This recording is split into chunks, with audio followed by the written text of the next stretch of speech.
तेजस्विनावधीतमस्तु मा विद्विषावहै।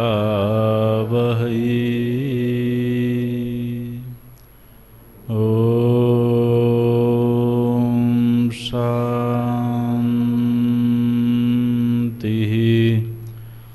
शान्तिः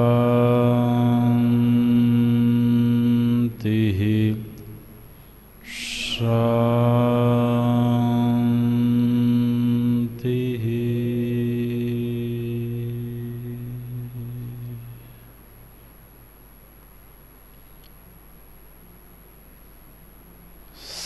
सदाशिवसमारम्भाम् शङ्कराचार्यमध्यमाम् अस्मदाचार्यपर्यन्ताम् वन्दे गुरुपरम्पराम्।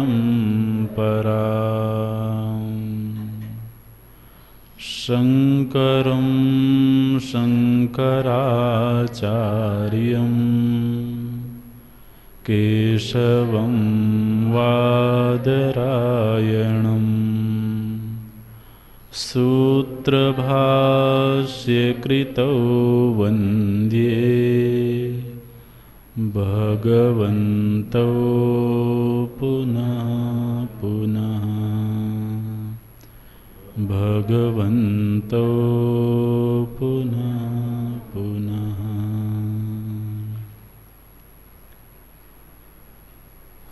वासुदेवेन्द्रयोगीन्द्रं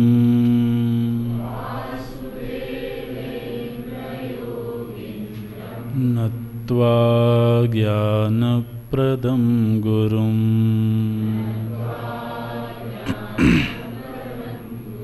मुमुक्षूणां हितार्थाय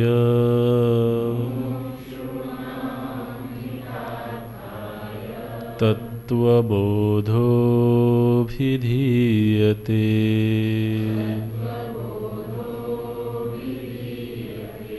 तत्त्वबोधोऽभिधीयते।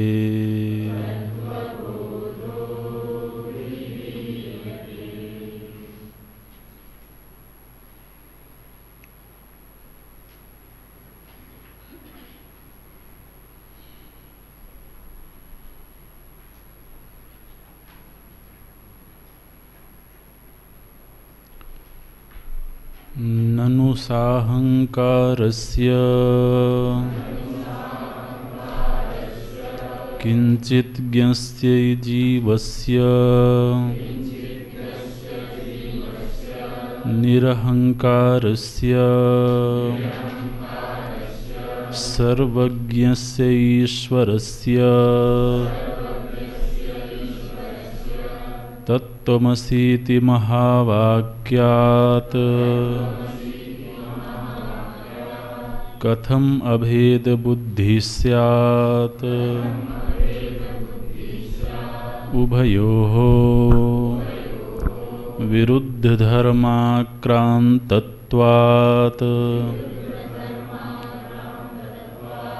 इति चेत् न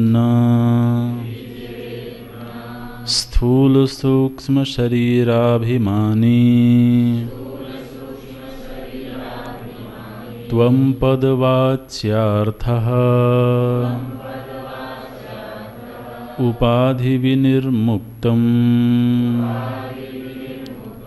समाधिदशा संपन्नं शुद्ध चैतन्यं त्वं पदलक्ष्यार्थः एवं सर्वज्ञत्वादि विशिष्ट ईश्वरः तत्पदवाच्यार्थः उपाधिशून्यं शुद्ध चैतन्यं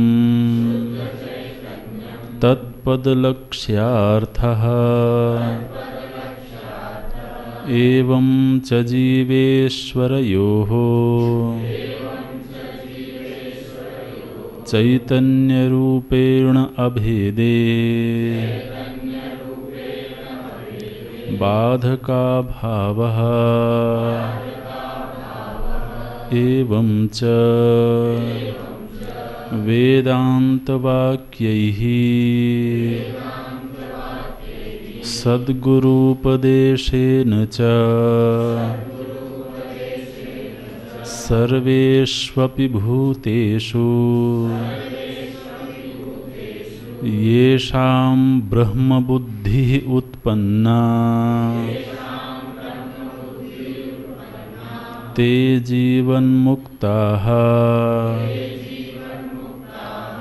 इत्यर्थः। यथा देहोऽहं पुरुषोऽहं ब्राह्मणोऽहं शूद्रोऽहं अस्मीति दृढनिश्चयः तथा नाहं ब्राह्मणः न शूद्रः न पुरुषः किन्तु असंगः सच्चिदानन्दस्वरूपः प्रकाशरूपः सर्वान्तर्यामी चिदाकाशरूपोऽस्मीति दृढनिश्चयः दृढनिश्चयरूपः अपरोक्षाज्ञानवान् जीवन्मुक्तः अपरोक्षज्ञानवान् जीवन्मुक्तः।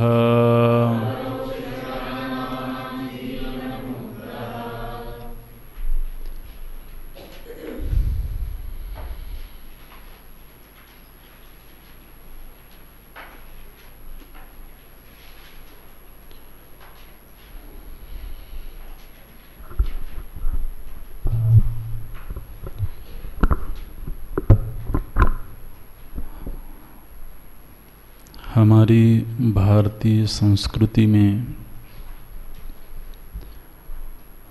जितना आध्यात्मिक साहित्य है, चाहे वो भक्ति साहित्य हो, योग संबंधी शास्त्र हों, कर्म संबंधी शास्त्र हों, समूचे भारतीय धार्मिक और आध्यात्मिक साहित्य का मूल वेद है।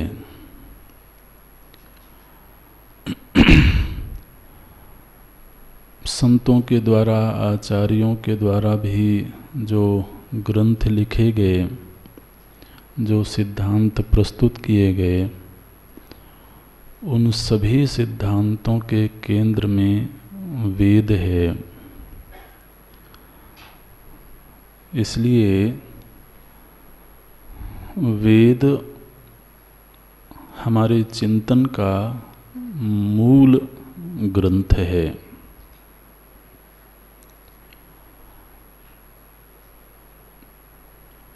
वैदिक साहित्य, जिसमें मुख्य रूप से 4 वेद हैं, फिर वेदांग हैं, पुराण हैं, इतिहास ग्रंथ हैं, और बाद में परवर्ती आचार्यों के द्वारा प्रणीत असंख्य ग्रंथ हैं। योग विद्या पर सैकड़ों ग्रंथ उपलब्ध हैं, कर्म सिद्धांत पर आधारित सैकड़ों हजारों ग्रंथ उपलब्ध हैं। लेकिन कोई भी ग्रंथ हो, उसका जो मूल सिद्धांत है वो वेद में ही उपलब्ध होता है। और जो ग्रंथ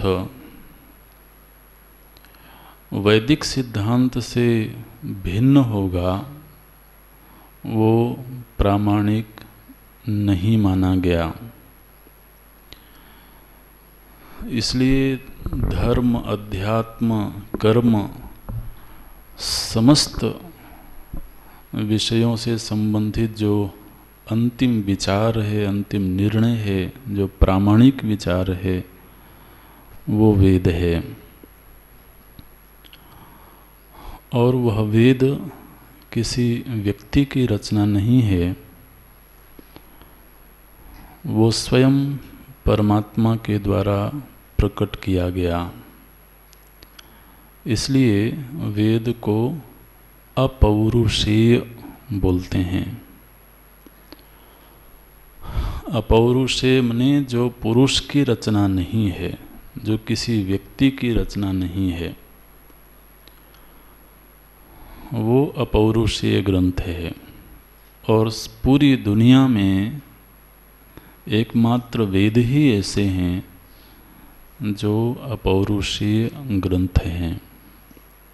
इसलिए वेद न केवल भारत बल्कि समूची मानव जाति के लिए एक प्रामाणिक विचार हैं। जो आचार्यों ने वेद का स्वरूप बताया, तो ऐसा कहना है कि वेद में 1,00,000 मंत्र हैं। ऋचा भी बोलते हैं मंत्रों को। तो जो समूची वेद राशि है, चारों वेदों को मिला करके, असल में ये जो विभाग है, ये विभाग भी बाद में हुआ, लेकिन समूचा जो वेद है वो 1,00,000 ऋचाएँ हैं। उसमें एक विभाग इस तरह से किया जाता है कि ये जो 1,00,000 मंत्र हैं, इनमें विषय वस्तु की दृष्टि से मुख्य रूप से 3 विभाग किए जाते हैं। प्रथम भाग को ब्राह्मण बोलते हैं, और उसमें जो विषय है वो कर्म कांड है। वो वेद का जो प्रथम विभाग है कर्मकांड संबंधी है, और इस कर्मकांड संबंधी वेद का जो विस्तार है उसमें 80,000 ऋचाएँ हैं। माने 1,00,000 ऋचाओं में से 80,000 ऋचाएँ कर्मकांड संबंधी हैं। इन बातों को लिख लें, कई लोग हैं जो नहीं लिख रहे हैं। ये कुछ मूल बातें हैं, आपको ध्यान में रहनी चाहिए।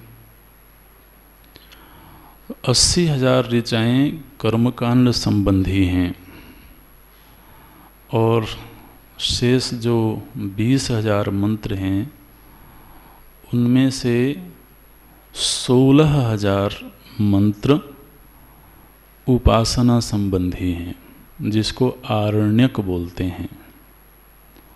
प्रथम ब्राह्मण, दूसरा आरण्यक और शेष 4,000 मंत्र ज्ञान संबंधी हैं। तो ऐसे विभाग कर सकते हैं। कर्मकांड के 80,000 मंत्र, जिसको ब्राह्मण नाम दिया जाता है। उपासना कांड के 16,000 मंत्र, जिसको आरण्यक बोलते हैं।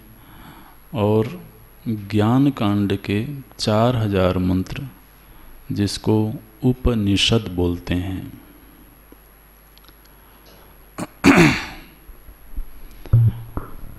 तो ये जो उपनिषद है उसमें 4,000 मंत्र हैं। वो ज्ञान संबंधी विषय है उसमें, और ये समूचे 1,00,000 मंत्रों का अंतिम निर्णय है। यानी जिसने कर्मकांड संबंधी 80,000 मंत्रों का अनुशीलन किया हो, अध्ययन किया हो, तदनुसार साधना की हो, उसके बाद उपासना की हो, उपासना के 16,000 मंत्रों का अध्ययन, अनुशीलन, मनन किया हो, वो फिर अंत में उपनिषद का अध्ययन करता है।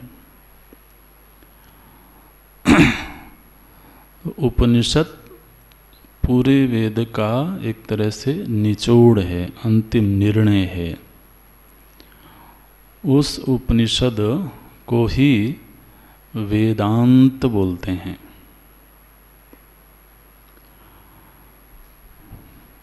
तो वेदांत के अलावा जितने दर्शन हैं वो सारे के सारे दर्शन अन्य विभागों में आ जाते हैं। अब जैसे भक्ति संबंधी जो भी ग्रंथ होंगे उनका मूल आरण्यक में होगा, 16,000 मंत्रों में ही निहित होगा। 18 पुराण, फिर महाभारत, रामायण, ये जितने भी ग्रंथ बाद में सृजित हुए, प्रकट हुए, इन सभी ग्रंथों का आधार तो यही वैदिक मंत्र हैं। इसलिए वेद को एक नाम दिया जाता है आकर। एक साहित्य का एक नाम है आकर। आकर माने होता है खान, जहाँ से धातुएं निकलती हैं। तो समूचे वैदिक चिंतन, भारतीय चिंतन का जो आकर ग्रंथ है, जहाँ से सभी विचार प्रकट हुए हैं, वो वेद है। और वेद का जो अंतिम निर्णय है वो वेदांत है, जो लगभग 4,000 मंत्रों में निबद्ध है। और उन 4,000 मंत्रों में जो बात कही गई है, जो सिद्धांत प्रस्तुत हुआ है, उन सभी ऋचाओं, सभी मंत्रों, सभी सिद्धांतों का जो अंतिम निर्णय है वो एक छोटा सा वाक्य है, तत्त्वम् असि।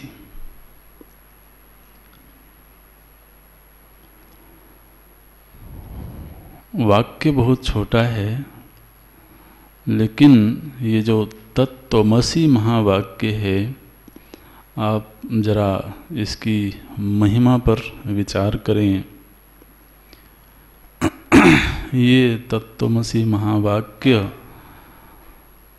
अनादिकालीन जो भारतीय विचार परंपरा है, जो आध्यात्मिक सिद्धांत है, चिंतन है, उस समूचे चिंतन का अंतिम निर्णय है, निचोड़ है।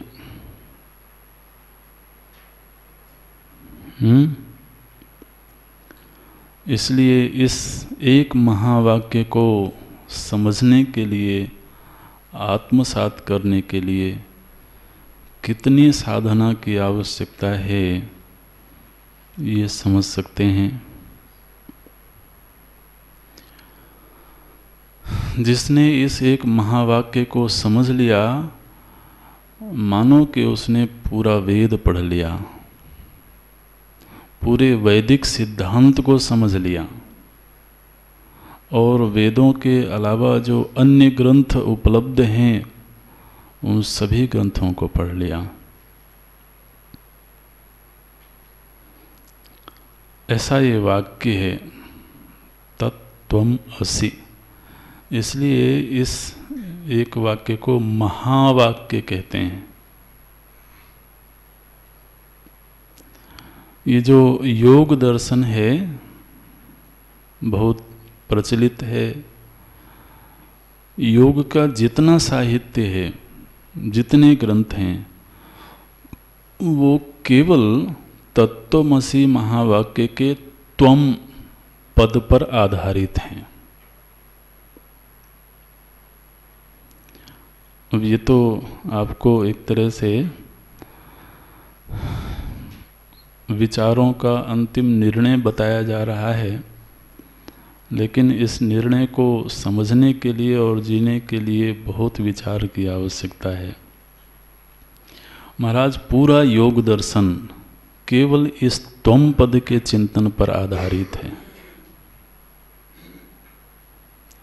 पूरा का पूरा भक्ति सिद्धांत, भक्ति साहित्य, वो चाहे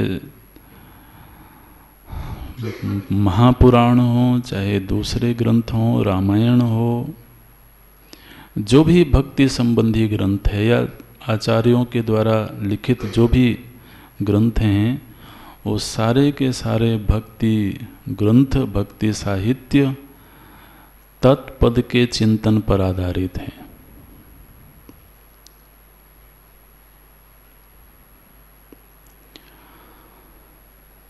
तो गुरु के सन्मुख जो विनम्र शिष्य बैठा हुआ है, गुरु के वचनों में पूरी श्रद्धा है, पूरा समर्पण है, उसने जब ये सुना तत्त्वम् असि, तो इस वाक्य के प्रति उसके मन में पूरी प्रमाण बुद्धि है, 100% प्रमाण बुद्धि है। लेकिन उसकी जो अनुभूतियां हैं, उसका अब तक का जो जीवन है, वो उस महावाक्य के आधार पर घटित होता हुआ नहीं दिखता है। लेकिन शिष्य इस महावाक्य को छोड़ नहीं सकता। ने कितनी श्रद्धा बुद्धि होगी उसमें कि यदि गुरु का वाक्य मेरे अनुभव के विरुद्ध जा रहा हो, तब भी मुझे उस वाक्य में ही प्रामाणिकता दिखती है। यदि वेदांत का कोई वाक्य तर्क सम्मत नहीं भी समझ में आ रहा हो, तब भी उसके बुद्धि में वेदांत के वाक्य पर ही प्रमाण भाव है। तो शिष्य के मन में इस महावाक्य के प्रति अथाह श्रद्धा है, समर्पण है, प्रमाण बुद्धि है। लेकिन दूसरी तरफ उसका अनुभव कह रहा है कि मैं तो एक व्यक्ति हूँ, मैं तो एक शरीर तक सीमित, एक बुद्धि तक सीमित एक प्राणी हूँ, जीव हूँ।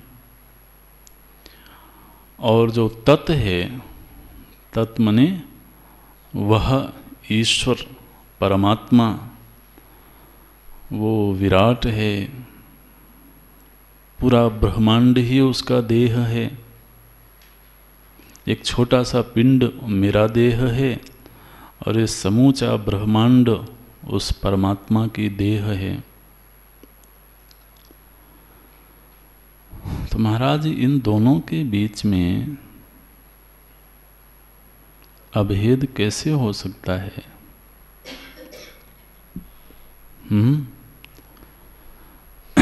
सदगुरु का वचन क्या है? आप इस महावाक्य की महिमा थोड़ी समझ पा रहे होंगे।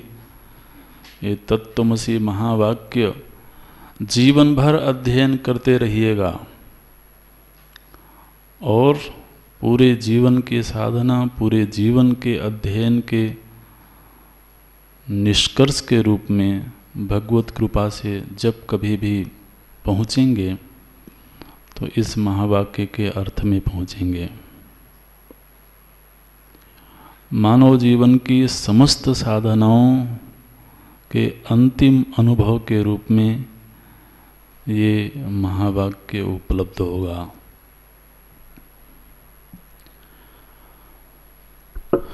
तो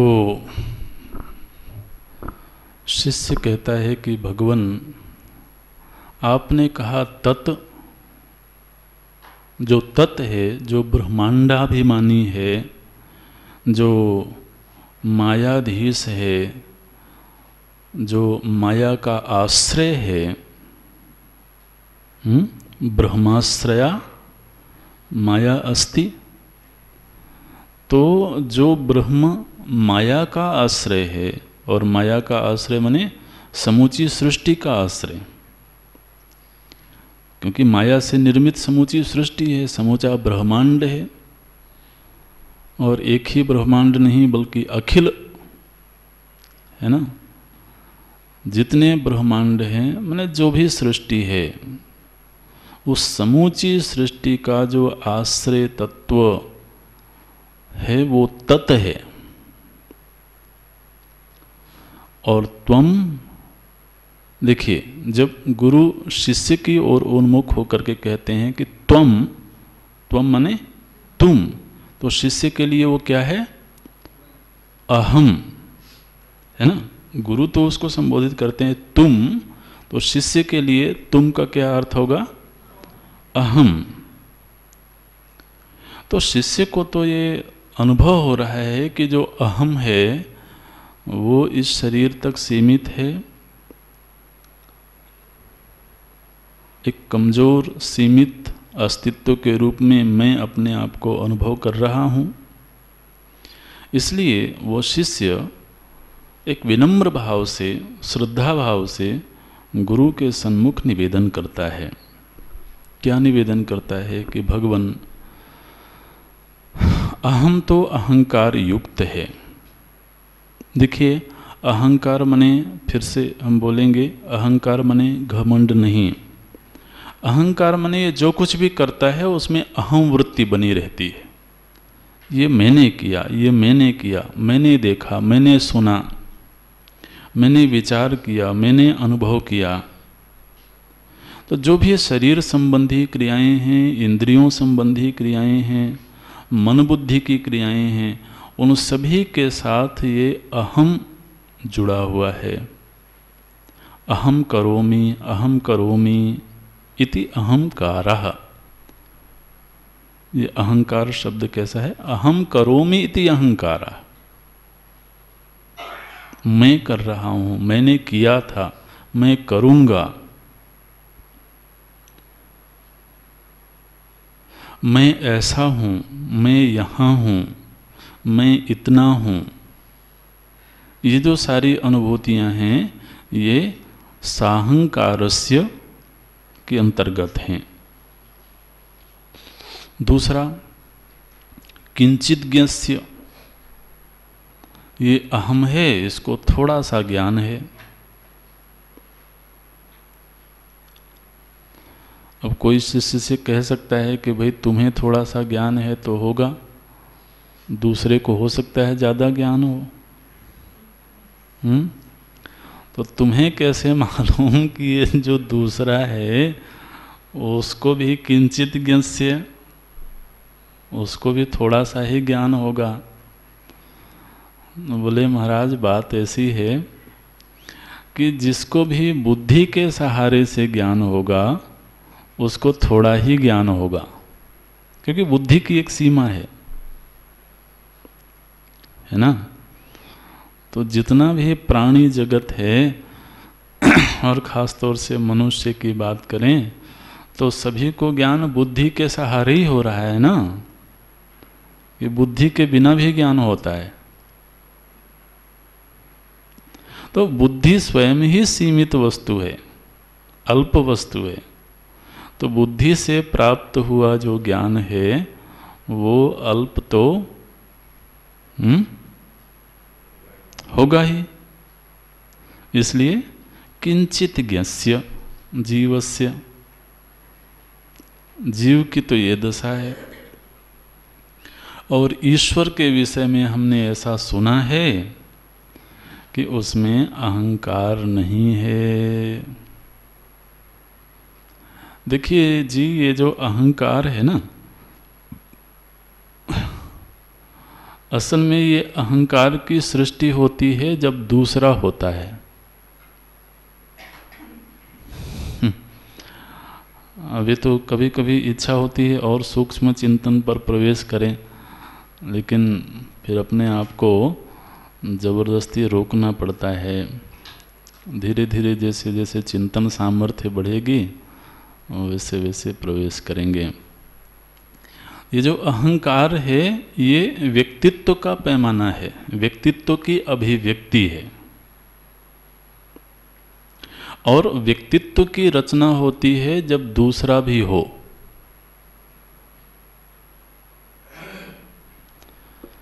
बोले नहीं, मैं कमरे में अकेला रहता हूं तब भी व्यक्ति रहता हूं।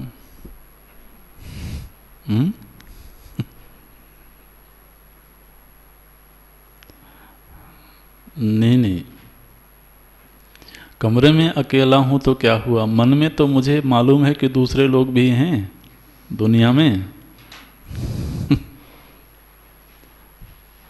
यहाँ परमात्मा कैसा है, जहाँ परमात्मा के अलावा उसका कोई दूसरा प्रतिद्वंद्वी नहीं है। परमात्मा से भिन्न, परमात्मा जैसा ही दूसरा, बोलिए ना, नहीं है। क्यों? क्योंकि ये समूचा ब्रह्मांड उसका देह है।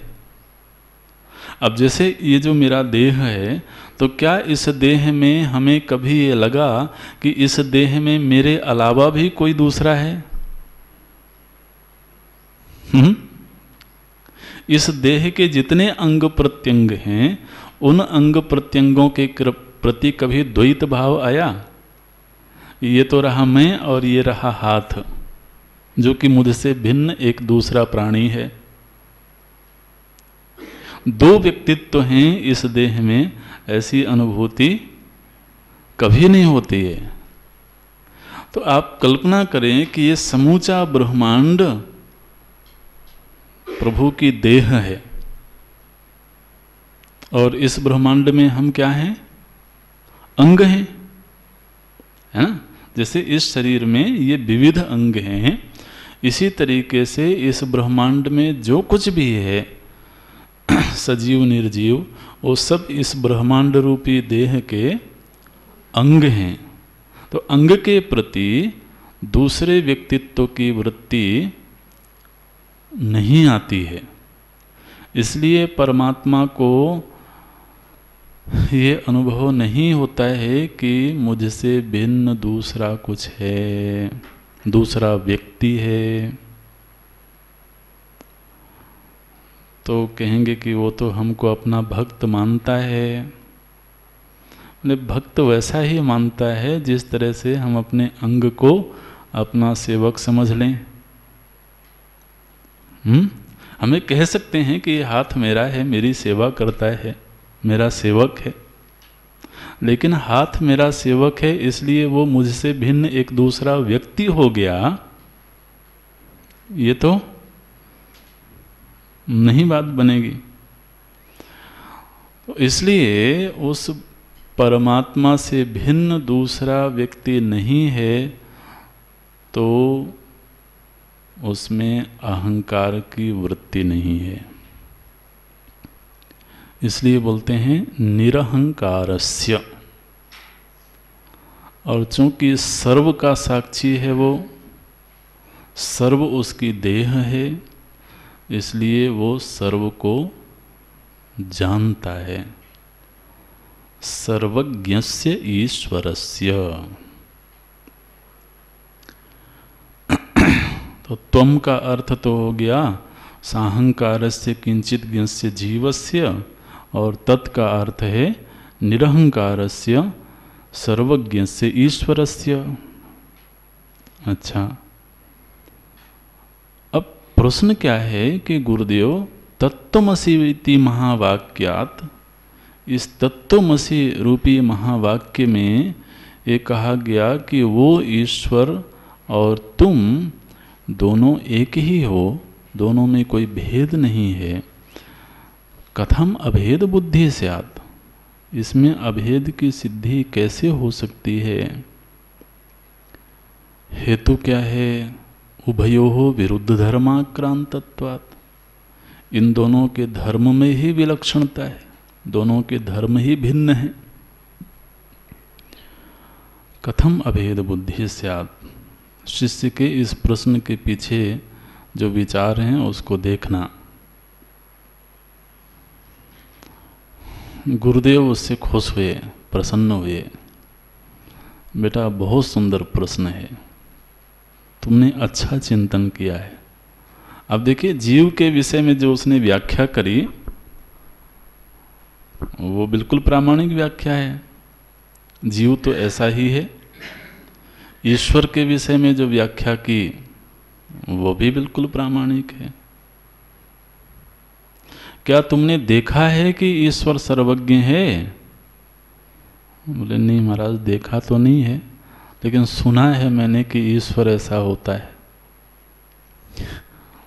ईश्वर की सर्वज्ञता हमारा दृश्य नहीं हो सकती है, ठीक है ना? वो तो हमने सुना है, आचार्यों से सुना है, शास्त्रों में पढ़ा है, सत्संगों में सुना है, लेकिन जो कह रहा है वो बिल्कुल शास्त्र सम्मत वचन कह रहा है। तो गुरुदेव उससे खुश हैं, प्रसन्न हैं। बोले बेटा बहुत अच्छा चिंतन करते हो, ठीक मार्ग पर चल रहे हो। शिष्य कहता है इति चेत, ऐसा मैं यदि पूछूं तो देखिए इति चेत तक शिष्य का ही वाक्य है ना? उसके बाद से न ये सद्गुरु वचन है। गुरु ने कहा नहीं बेटा ऐसे नहीं सोचते हैं। अच्छा,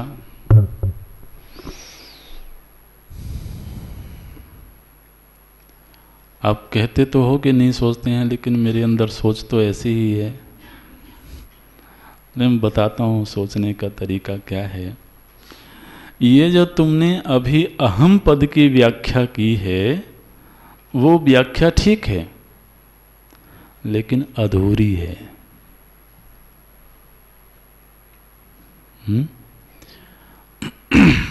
बस बात इतनी है, जीव के विषय में जो तुमने कहा कि जीव ऐसा है ऐसा है ऐसा है, बिल्कुल सही है वो, लेकिन वो जीव की पूरी व्याख्या नहीं है। यहाँ पर एक चिंतन भगवान भाष्यकार प्रस्तुत कर रहे हैं। बोले कि कई वाक्य, कई पद ऐसे होते हैं जिनके दो अर्थ होते हैं। एक होता है वाच्यार्थ और दूसरा होता है लक्ष्यार्थ। वाच्यार्थ और लक्ष्यार्थ। वाच्यार्थ माने क्या होता है कि जैसे ही उस शब्द को हमने बोला या उस वाक्य को बोला, उस वाक्य को बोलते ही जो तत्क्षण हमारे बुद्धि में अर्थ स्फुरित हो, वो वाच्यार्थ है। वचन मात्र से, बोलने मात्र से अर्थ स्फुरित हुआ। जैसे एक पुष्प का नाम है पंकज, ठीक है। तो पुष्प के संदर्भ में जब हमने ये शब्द बोला, ये संज्ञा का प्रयोग किया, क्या, पंकज, तो मन में क्या अर्थ प्रकट हुआ?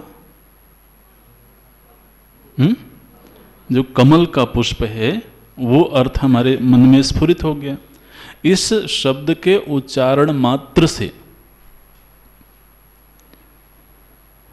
लेकिन फिर किसी ने व्याख्या की, बोले कि देखो ये जो पंकज शब्द है ना, इसका अर्थ होता है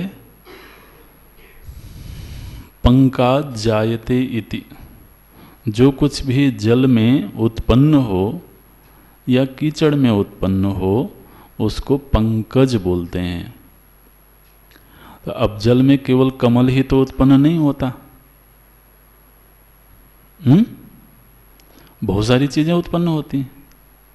तो इस अर्थ के संदर्भ में फिर पंकज शब्द का जो अर्थ है वो व्यापक हो जाएगा, वो केवल कमल तक सीमित नहीं रहेगा। पंक से उत्पन्न होने वाली जो कुछ भी चीजें हैं सभी का नाम पंकज ही होगा।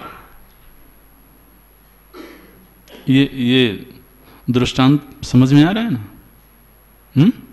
तो अब जब प्रथम बार हमने इस शब्द का प्रयोग किया तो केवल एक अर्थ स्फुरित हुआ, वो उसका वाच्यार्थ था। लेकिन जब उस शब्द की गहराई में गए, उसकी निष्पत्ति को देखा और फिर अर्थ चिंतन किया तो दूसरा अर्थ आ गया उस अर्थ के साथ ही। अब पंकज शब्द का प्रयोग करेंगे तो उसमें जो भी जल से उत्पन्न हो रहा है, जो भी कीचड़ से उत्पन्न हो रहा है, वो सब पंकज शब्द का अर्थ होगा। वो जो अर्थ है वो इस पंकज शब्द का लक्ष्यार्थ है। तो एक तो होता है वाच्यार्थ और एक होता है लक्ष्यार्थ। लक्ष्यार्थ माने जो अर्थ सीधे सीधे नहीं स्फुरित होता है, जिसके लिए थोड़ा सा चिंतन की आवश्यकता होती है, शास्त्र और गुरु की आवश्यकता होती है। तो अब इस पृष्ठभूमि के परिप्रेक्ष्य में ये इस महावाक्य को देखें। जब गुरु ने त्वम शब्द का प्रयोग किया, त्वम पद का उच्चारण किया, तो हमारे लिए वो अहम है। तो ये जो अहम शब्द है, अहम पद ज़्यादा ठीक है। तो ये जो अहम पद का अर्थ है वो, उसका आरंभिक अर्थ तो यही है कि मैं एक व्यक्ति के रूप में है जो स्थूल शरीर से अभिमान करके बैठा हुआ है, सूक्ष्म शरीर से अभिमान करके बैठा हुआ है। तो ये जो स्थूल सूक्ष्म शरीराभिमानी अहम है, ये अहम पद का वाच्यार्थ है। इसको जरा ढंग से समझने की कोशिश करें, समझ सके तो अच्छा है। जब हम कहते हैं कि मैं शब्द का प्रयोग करते ही हमारे मन में क्या अर्थ स्फुरित हो रहा है? मैं एक व्यक्ति हूँ, मैं पुरुष हूँ, स्त्री हूँ, मैं श्रोता हूँ, वक्ता हूँ, ब्राह्मण हूँ, शूद्र हूँ, इतनी आयु है, इतना ज्ञान है, इतनी सामर्थ्य है, ये जन्मभूमि है, ये माता पिता हैं। अहम शब्द का प्रयोग करने से ये जितने अर्थ स्फुरित हो रहे हैं, ये सब अहम के वाच्यार्थ हैं।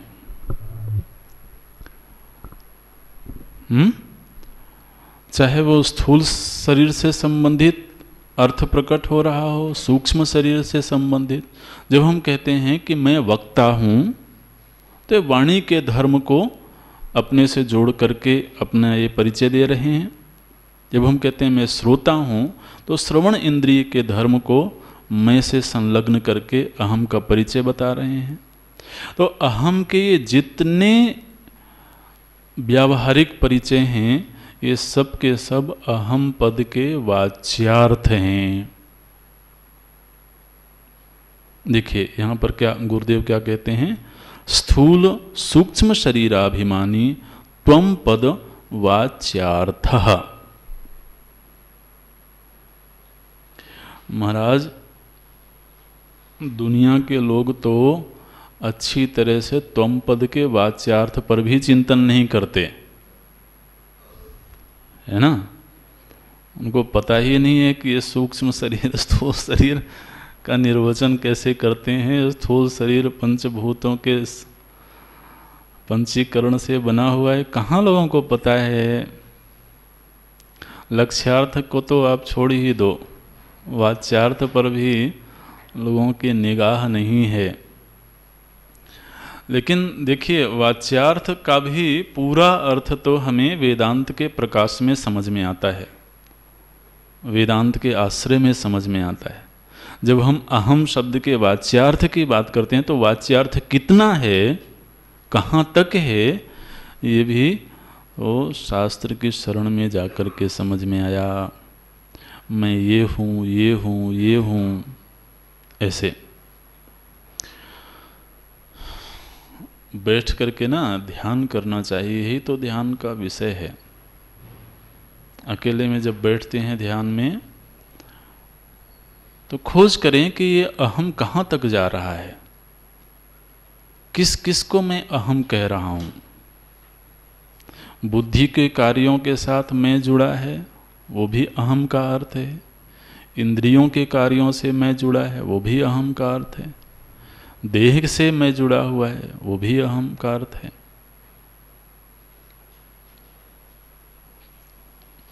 भगवान भाष्यकार कहते हैं कि अभी तक तुम केवल अहम के वाच्यार्थ तक हो, लेकिन इस अहम पद का एक लक्ष्यार्थ भी है। क्या है लक्ष्यार्थ? देखिए यहाँ पर परिभाषा करते हैं, उपाधि विनिर्मुक्तम समाधि दशा संपन्नम शुद्ध चैतन्यम त्वम पद लक्ष्यार्थः। ये जब अहम का शोधन करते हैं, हम अहम के ऊपर चिंतन करते हैं, तो चिंतन एक ऐसे धरातल पर पहुंचता है, अपने आप नहीं, वेदांत के आश्रय से, गुरुदेव के वचनों के आश्रय से अहम का ही एक ऐसा अर्थ सामने प्रकट होता है जहाँ पर वो अहम इन समस्त उपाधियों से विनिर्मुक्त है। अब उपाधि शब्द आपका परिचित शब्द है ना। उपाधि माने स्थूल देह, सूक्ष्म देह, स्थूल सूक्ष्म कारण जितने शरीर हैं, ये सब इस अहम की उपाधियां हैं। और अहम का एक वो अर्थ स्फुरित होता है, उसको अनुभव में आता है, जहाँ अहम तो है लेकिन वो इन उपाधियों से विनिर्मुक्त है। इसलिए ना उपाधियों के प्रति बहुत ज़्यादा महत्व बुद्धि रखने की ज़रूरत नहीं है। मैं पुरुष हूँ तो पुरुषत्व के प्रति बहुत ज़्यादा महत्व बुद्धि कि नहीं जी मैं तो पुरुष ही हूँ, स्त्री हूँ तो मैं स्त्री ही हूँ। अरे एक शरीर धर्म है, शरीर के धर्म को शरीर के साथ रहने दो। लेकिन ये जब तक उपाधियों से गहन तादाद में रहेगा, गहरी आसक्ति रहेगी, तब तक अहम के लक्ष्यार्थ तक पहुंचना क्या, उसके आसपास फटकना भी मुश्किल है। इसलिए इन उपाधियों से थोड़ा सा तो कहीं अपने आप की आसक्ति को छुड़ाना होगा। मैंने इसको काट पीट के फेंक दें ऐसा नहीं, बोले अभी जो शरीर है ये मेरी उपाधि है तो अब इसके एक एक अंगों को काटो। अच्छा, इसको अलग करते जाते हैं, ऐसे नहीं, बौद्धिक रूप से आध्यात्मिक चिंतन है ना ये।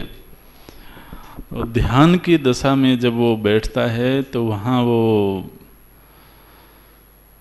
इस अनुभव के धरातल पर पहुँचता है कि इस शरीर से भिन्न मेरा अस्तित्व है, इंद्रियों से भिन्न मेरा अस्तित्व है, अंतःकरण से भिन्न मेरा अस्तित्व है। तो बोलते हैं उपाधि विनिर्मुक्तम। ये उपाधि विनिर्मुक्त स्थिति कब प्राप्त हुई? तो समाधि दशा संपन्नम। आप वो वाक्य भी देखते रहना।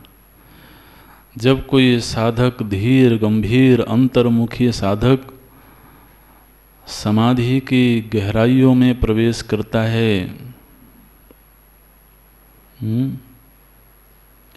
आप सोचिए कितनी सामर्थ्य होगी उसमें।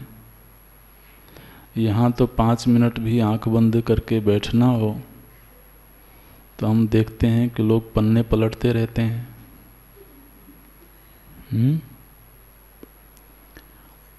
जरा अपनी सामर्थ्य बढ़ाओ जी। इतनी बहिर्मुखता अच्छी नहीं है।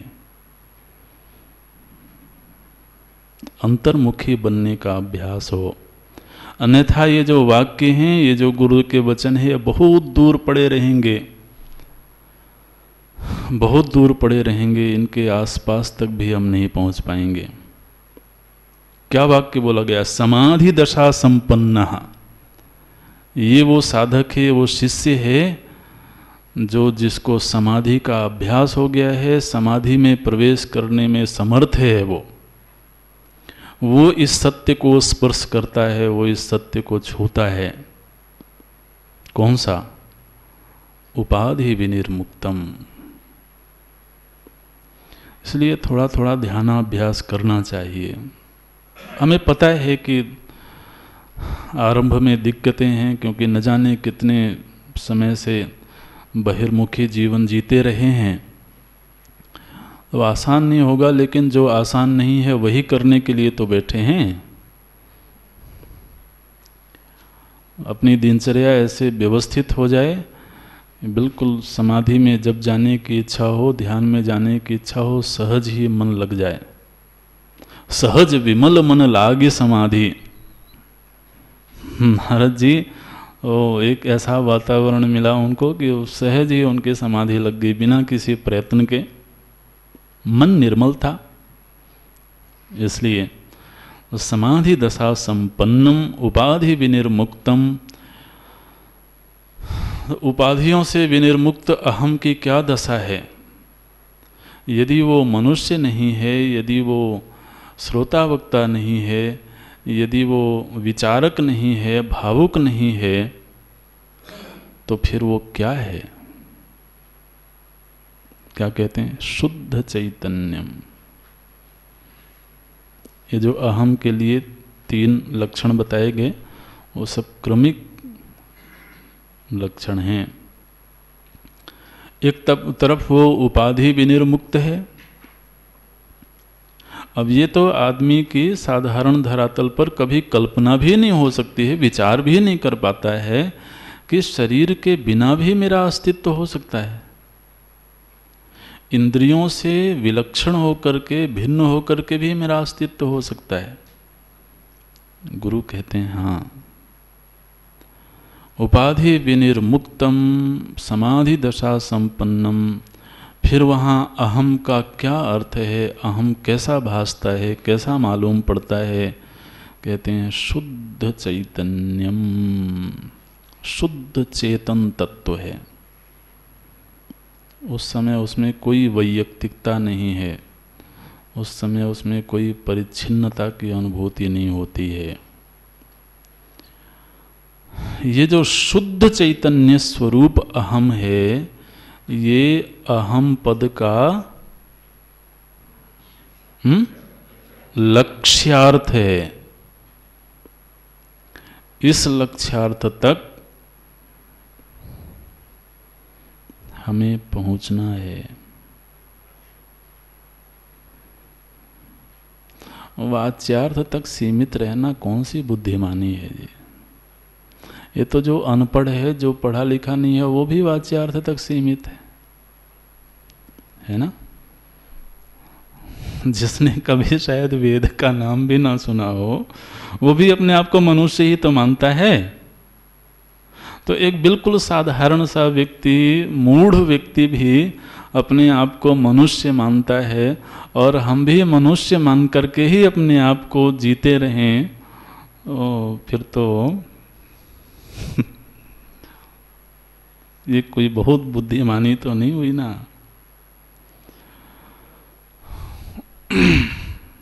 भगवान से प्रार्थना करें कि भगवान मुझे उस स्थिति में ले चलो। आप ही ले चलोगे, मैं अपने पुरुषार्थ से नहीं जा सकता हूँ, अपने कर्मों से नहीं जा सकता हूँ, आप ले चलो। आप गुरु के रूप में जीवन में आओ और धीरे धीरे मुझे उस सत्य के अनुभव तक ले चलो। शुद्ध चैतन्यम त्वम पद लक्ष्यार्थः। त्वम शब्द हमने पहले ही बोला है कि वो अहम के लिए है।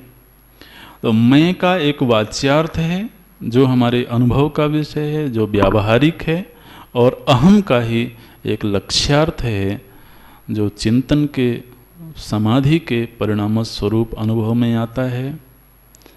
ये त्वम के दो अर्थ हैं, वाच्यार्थ और लक्ष्यार्थ। ठीक इसी तरह से जो अगला प्रसंग है, केवल उसका अर्थ देख लेते हैं, विस्तार से अगली कक्षा में चिंतन करेंगे। ठीक इसी तरह से जब तुम कहते हो तत्, तत् माने वह परमात्मा, ईश्वर, मेरे प्रभु, आराध्य देव। तो जब तुम कहते हो कि वो मेरे प्रभु हैं, तो प्रभु शब्द का अर्थ तुम क्या समझते हो? ईश्वर शब्द का अर्थ तुमने क्या समझा हुआ है? बोले मैंने तो यही समझा है कि वो सर्वज्ञ है, मैंने यही समझा है कि वो सर्वशक्ति है, मैंने यही समझा है कि वो सर्वव्यापक है। वो दयालु है, कृपालु है, करुणा निधान है, अवतार लेता है, भक्तों पर अनुग्रह करता है, ऐसा मैंने समझा है भगवान। बोले उस ईश्वर के विषय में जो तुम्हारी समझ है, ये समझ बिल्कुल सही है, लेकिन ये पूरी समझ उस ईश्वर शब्द का वाच्यार्थ है। ईश्वर के विषय में तुम जो भी विचार कर सकते हो, दुनिया में अब तक जो कुछ भी सुना हुआ है, वो सारा का सारा तत्पद का वाच्यार्थ है। वाच्यार्थ के धरातल पर निश्चित रूप से वो दयालु है, कृपालु है, वो भक्त की अपेक्षा को पूरा करने के लिए अवतार लेता है, लीलाएं करता है, सब कुछ होता है, वो तत्पद का वाच्यार्थ है। तो इसका मतलब तत् का कोई लक्ष्यार्थ भी है? बोले हाँ बिल्कुल। और देखिए क्या कहते हैं, एवं सर्वज्ञत्वादि विशिष्ट ईश्वर तत्पद वाच्यार्थ।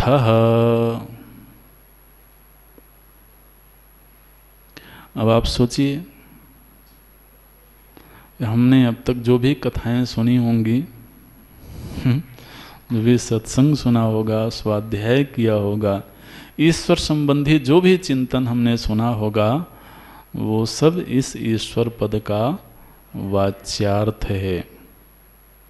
और वो वाच्यार्थ उस धरातल पर बिल्कुल सही है, जैसे अहम का वाच्यार्थ इस धरातल पर बिल्कुल सत्य है। मैं मनुष्य हूँ, इसको हम नकार नहीं सकते, मैं श्रोता वक्ता हूँ, इसको नकार नहीं सकते, क्योंकि इस धरातल का ये सत्य है, अनुभूत सत्य है। समाधि दशा संपन्न जब स्थिति प्राप्त होगी, तब अहम का वो लक्ष्यार्थ स्फुरित होगा। अभी श्रद्धा से इस विचार को धारण कर लें हृदय में कि अहम का एक ऐसा अर्थ भी है। ठीक इसी तरह से वो जो हमारा प्रभु है वो इस धरातल पर सर्वज्ञ है, सर्वशक्तिमान है। असल में सर्वशक्ति कहने से ही बात पूरी हो जाती है, उसमें मान लगाने की आवश्यकता नहीं होती है संस्कृत की दृष्टि से। इसलिए वो सर्वशक्ति है, सर्वज्ञ है। लेकिन महाराज ये जितनी भी सर्वज्ञत्वादि लक्षण हैं ये सब उपाधि जन्य हैं। क्या कहते हैं? उपाधि शून्यम शुद्ध चैतन्यम तत्पद लक्ष्यार्थ। तत्पद का भी जब शोधन करोगे, तत्पद पर चिंतन करोगे, गहन चिंतन करोगे, तो उसके भी लक्ष्यार्थ के रूप में क्या प्राप्त होगा? शुद्ध चैतन्यम।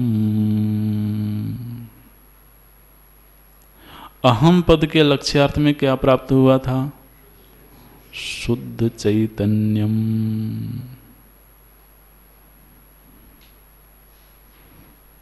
एवं च जीवेश्वरयोः, आप अगले वाक्य को देखते रहना। एवं च जीवेश्वरयोः चैतन्य रूपेण, एक महत्व का वाक्य है, चैतन्य रूपेण। न तो, अगर आप बोल सको तो अच्छा लगेगा, न तो उपाधि रूपेण, है ना?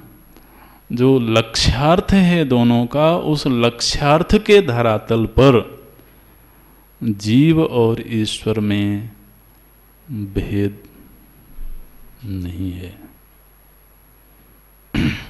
उपाधि जब तक है तब तक दोनों में भेद है और भेद रहेगा। इसलिए वेदांत की जो दृष्टि है उसको अच्छी तरह से पकड़ लेना, अन्यथा लोग झूठे मूठे आरोप लगाते रहते हैं बिना चिंतन के।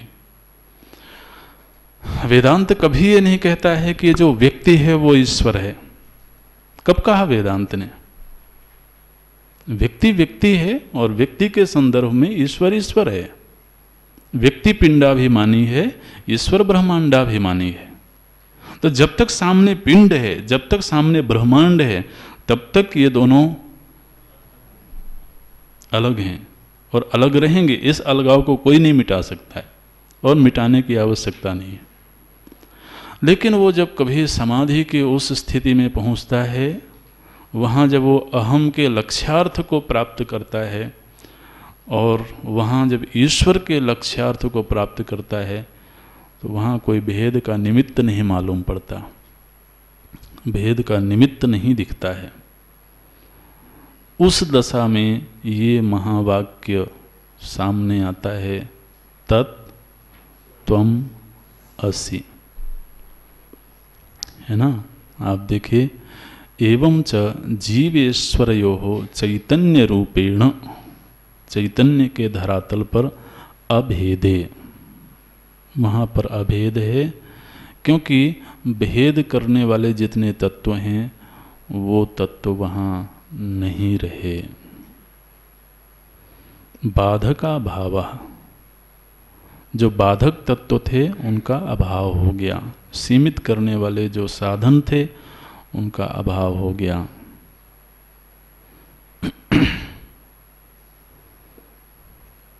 आप देखिए, कल ये दृष्टांत दिया गया था, जब व्यक्ति की दृष्टि केवल जल पर हो,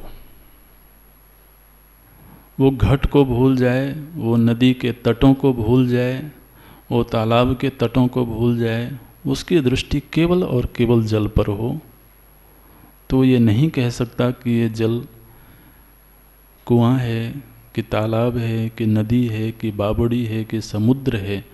वहाँ जल दृष्टया तो जलम एव अस्ति, वहाँ कोई तालाब और समुद्र ये विभाग नहीं होता है। तालाब समुद्र आदि का विभाग तो औपाधिक है, ये शब्द बिल्कुल ठीक है। उपाधि है तो जल के विविध नामकरण हो गए। जल दृष्टि से तो केवल और केवल जल है, अखंड जल है। आप देखिए इस वायुमंडल में एक वायु है कि अनेक वायु है? वायु संख्या में एक है, लेकिन उसके उपाधियों के आधार पर किसी को नाइट्रोजन कहा गया, किसी को ऑक्सीजन कहा गया, किसी को हाइड्रोजन कहा, कितने सारे नाम रख दिए गए, विभाग कर दिया गया। लेकिन जब केवल वायु तत्व पर दृष्टि हो तो वायु है वहाँ, बाकी कोई विभाग नहीं है। चैतन्य रूपेण चैतन्य मात्रम अस्ति, वहाँ और कोई विभाग नहीं हो सकता। उपाधि के दृष्टि से भेद है, इसलिए औपाधिक भेद और निरुपाधिक, ये दो स्थितियों को हमें समझना होगा। औपाधिक धरातल पर भेद है और रहेगा, निरुपाधिक उपाधियों को मिटा देने पर भेद नहीं होगा। ये तो जब तक देह में तादात्म्य में बना हुआ है, देह प्रेम बना हुआ है, तब तक हमारे प्रभु का भी देह है। वो भी एक सुंदर सी देह है, श्रृंगारों से सुसज्जित। ऐसे ये बाध एवं जीवेश्वरयोः चैतन्य रूपेण अभेदे बाधका भावात्। ओम यहीं तक रखते हैं अभी। ओम पूर्णमदः पूर्णमिदं पूर्णात् पूर्णमुदच्यते पूर्णस्य पूर्णमादाय पूर्णमेवावशिष्यते। ओम शांति शांति शांति। हरि ओम। श्री गुरुभ्यो नमः। हरि ओम।